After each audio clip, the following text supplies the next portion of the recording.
Baik, bismillahirrahmanirrahim. Assalamualaikum warahmatullahi wabarakatuh. Jumpa lagi dengan saya di Abil Maiwa Channel. Jadi teman-teman, channel ini merupakan channel pendidikan tempat kita berbagi tentang aplikasi pendidikan, Microsoft Office, serta tips dan triks komputer. Jadi pada video kali ini Bapak Ibu ya, kembali lagi admin akan mencoba mengupdate informasi terbaru seputar P3K Guru di tahun 2022-2023, yang mana di sini kami fokuskan dulu untuk V2 dan P3 ya, fix penentu terbaru. Untuk P2 dan P3 mendapatkan penempatan lolos ASN P3K Guru Bapak Ibu ya. Cek akun SSC ASN, usia dan masa kerja dilihat. Tapi sebelum kita lanjut, bagi rekan-rekan guru yang baru pertama kali menemukan channel ini, jangan lupa tekan tombol subscribe dan aktifkan lonceng notifikasinya agar setiap hari Bapak Ibu bisa mendapatkan update informasi terbaru seputar P3K Guru.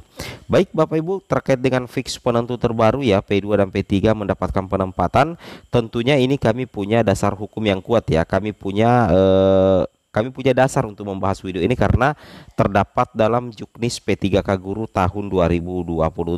Oke, tanpa berlama-lama lagi kita langsung saja to the point ke informasinya.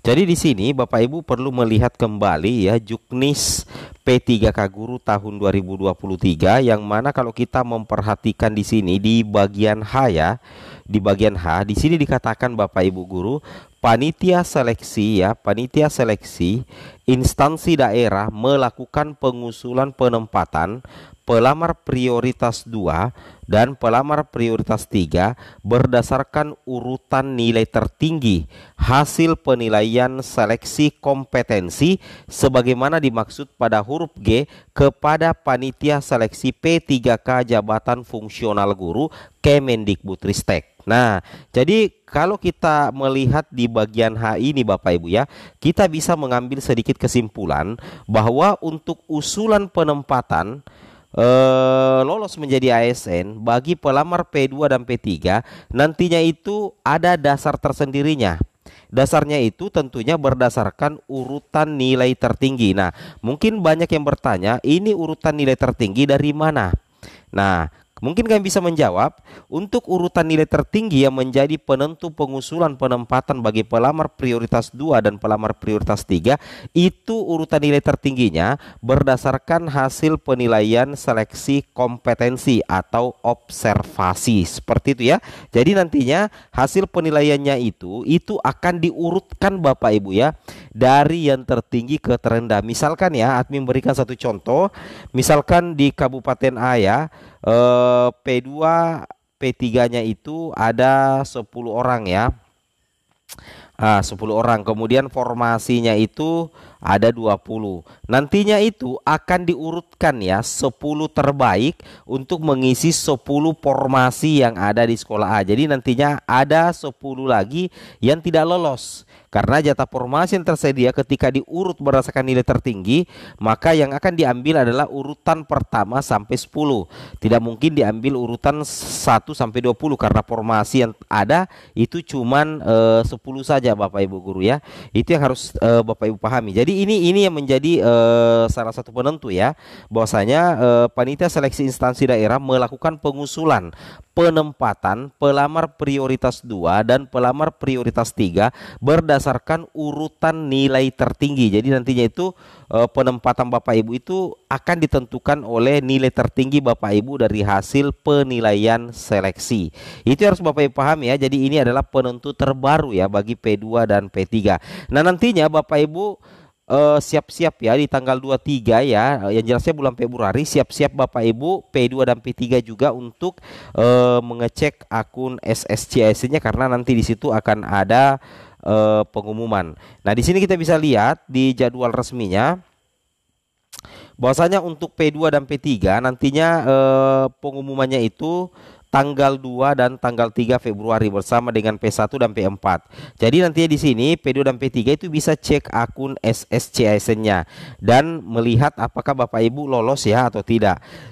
Intinya ketika Bapak Ibu itu tidak lolos, berarti Bapak Ibu tidak masuk dalam urutan nilai tertinggi ya di instansi Bapak Ibu. Misalkan di instansi Bapak Ibu itu ada 5 formasi, pelamar 10. Jadi diurut 1 sampai 5 nilai tertinggi itu yang akan mengisi 5 formasi. Kalau logikanya seperti itu Bapak Ibu ya. Nah, nantinya Bapak Ibu siap-siap cek akun di SSCSN di sekitaran 2 sampai 3 Februari dan di tanggal 20-21 Februari 2023 karena di situ adalah pengumuman kelulusan Paskasangga. Ini sudah pengumuman final nantinya Bapak Ibu ya.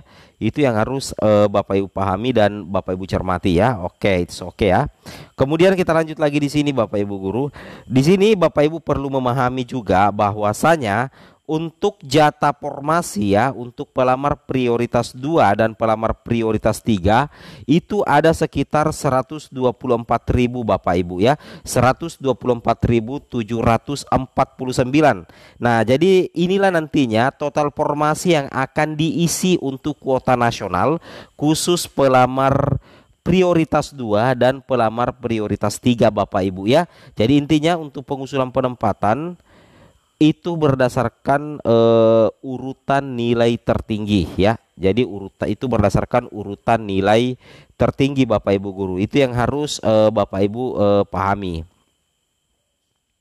Kemudian kita lanjut lagi di sini.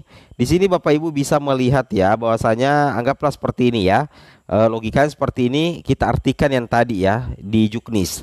Misalkan di sisa formasi dalam satu instansi ya, sisa formasi untuk P2 dan P3 untuk formasi guru kelas itu 20 formasi ya, 20 kota. Sedangkan jumlah P2-nya itu 2 Bapak Ibu ya. Kemudian jumlah P3-nya itu 200. Berarti jauh lebih banyak pelamar daripada sisa formasi. Jadi nantinya kalau kita lihat dari segi status ternyata ada P2 2 orang. Kalau memenuhi syarat maka yang 2 orang ini langsung mengisi formasi ya karena dia P2. Jadi nantinya tersisa 18 kuota lagi yang diperebutkan oleh 200 P3. Nah, bagaimana caranya? Yang 200 guru yang berstatus P3 ini akan diurut dari nomor 1 sampai nomor 18. Dari 200 ini akan diambil 18 orang berdasarkan urutan nilai tertinggi Bapak Ibu ya.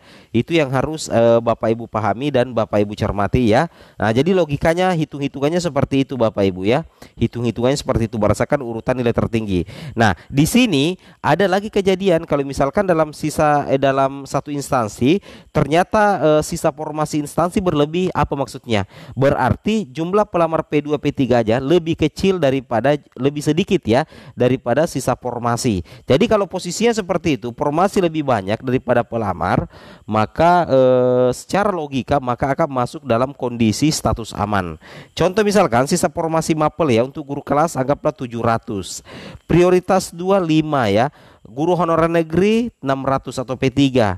Nah, berarti kalau misalkan diurutkan berdasarkan nilai tertinggi maka seluruh guru honorer P3 ini akan lolos karena jumlahnya 600, kemudian P2 itu 5. Nah, karena jumlah mapelnya berlebih maka bisa diangkat semua Bapak Ibu ya, bisa diangkat semua P2 dan P3 kalau memang sisa formasinya itu berlebih. Logikanya seperti itu Bapak Ibu ya, itu yang harus Bapak Ibu pahami dan Bapak Ibu cermati. Nah, kemudian nantinya mendapat peringkat terbaik per mapel. Ini yang saya bilang tadi itu berdasarkan urutan nilai tertinggi. Ya, logiknya seperti itu Bapak Ibu ya. Nah, ini seperti ini ya gambarannya. Misalkan observer guru senior, bobot dinas, bobot BPKB SDM dan peringkat. Jadi nantinya ini akan diurutkan ya dari peringkat tertinggi ke peringkat terendah. Ini tentunya berdasarkan Juknis P3K guru Bapak Ibu ya. Jadi kami tidak menyebarkan berita hoaks karena ini memang fakta yang ada Bapak Ibu ya. Oke, mungkin cukup sampai di sini informasinya. Assalamualaikum warahmatullahi wabarakatuh.